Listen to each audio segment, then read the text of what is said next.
Make a quick comment on the idea of scale as somebody who had an enterprise running on, reinventing some of those principles as mentorship, as how you create the learning space for that, and how it has to contend with this demand for scale. And I had, certain way of looking at scale. Unfortunately, I think it goes back to the epistemology that we've come to respect and almost deify quantification, right?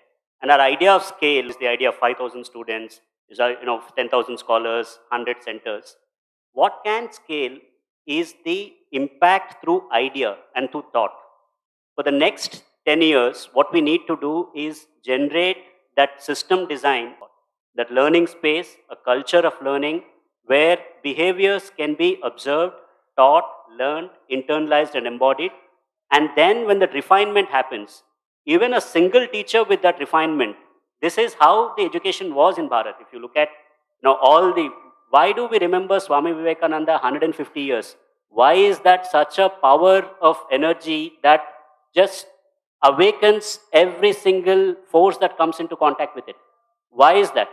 That was not scale in terms of numbers. You cannot have that kind of scale. But the scale comes in terms of impact through content, impact through contact. So I think there is an opportunity, and going back to the criticality of imagination. Imagination is much, much bigger, much more rarer, and much more important than talent. And if we are able to imagine in our mind's eye that the scale about IKS, especially in academic leadership and academia, that this is not necessarily about the unit economics of having 5,000 students, it is about the idea scaling. Once IKS becomes the fundamental epistemology through which every other subject is taught, once IKS becomes the way in which human worth is understood even by the industry, that is scale. All you need is, one or two batches of extraordinary people who come through this system with the rigor, and whatever they do will become high impact.